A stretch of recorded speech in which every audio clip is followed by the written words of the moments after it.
story of Lilibet being leaked makes Sussex had butterflies in stomach. Britons launch big attack. Meghan Markle and Prince Harry haven't visited the UK since their daughter Lilibet was born. So, do you believe they should come and meet the Queen and present her to her? Participate in our poll. Lilibet Lily Diana Mountbatten Windsor was born in California on June 4, 2021. After retiring from public life, Meghan Markle and Prince Harry, the Duke and Duchess of Sussex, relocated to the United States with their 2-year-old son, Archie, in 2020. While travel around Lilibet's birth was restricted due to COVID, there have been questions over whether the couple will now bring her to Britain to meet her namesake, the Queen. Lilibet, the Queen's 12th great-grandchild, was named after the monarch's childhood family nickname. This week, royal author Brian Hoey told Express.co.uk the 95-year-old was very keen to meet Lilibet. He said, "I have heard from people I know within the royal household she really would desperately like to see the baby, in person. I think she would love to. I wonder whether it is going to happen. I would love to think it could."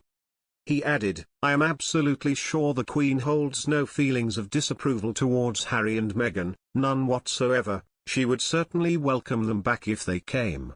When Meghan and Harry opted to step down as working royals in 2020 and carve out a life as private citizens, the Queen said in a statement, "Harry, Meghan and Archie will always be much loved members of my family. I recognize the challenges they have experienced as a result of intense scrutiny over the last 2 years and support their wish for a more independent life." Since then, however, relations have been challenging, largely in the wake of Meghan and Harry's tell-all Oprah interview. Recently, Prince Harry and Meghan Markle have been branded utterly disloyal to the royal family and royal experts are fuming. Royal author and biographer Pauline McLaren made this claim during a candid chat. She began by outlining the differences between Princess Anne, Sophie Wessex and the Sussexes by saying that while the earlier two steer clear of controversy, Meghan and Harry put across their own identities even when it may have been judged inappropriate. During her interview with Express, she was even quoted saying, "Both Sophie Wessex and Princess Anne have been steadfastly loyal in their service to the Queen and both maintain a dignified position in the public eye. They have both had reputational hiccups in the past. Sophie had the fake shakes scandal to deal with and Princess Anne had her divorce from Mark Phillips. However, now they have both carved images as traditional royal women who are conscientious in their duties and careful not to embarrass the monarchy. Their brand images could not be further away from the breakaway Sussex brand aimed at Generation Z. Princess Anne and Sophie Wessex managed to steer clear of controversy because they understand better the requirements of the job and are more willing to sacrifice their own personalities in service to the Queen.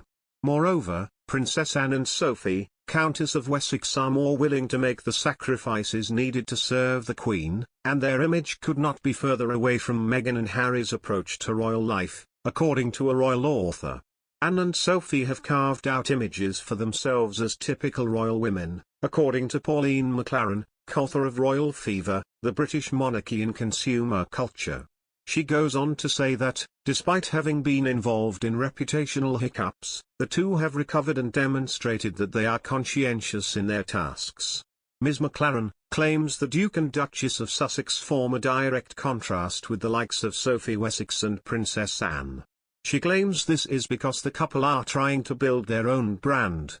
Ms. McLaren, who is a professor of marketing and consumer research in the School of Management at Royal Holloway, claims that Harry and Meghan's brand targets a younger demographic, one the firm is not necessarily targeting.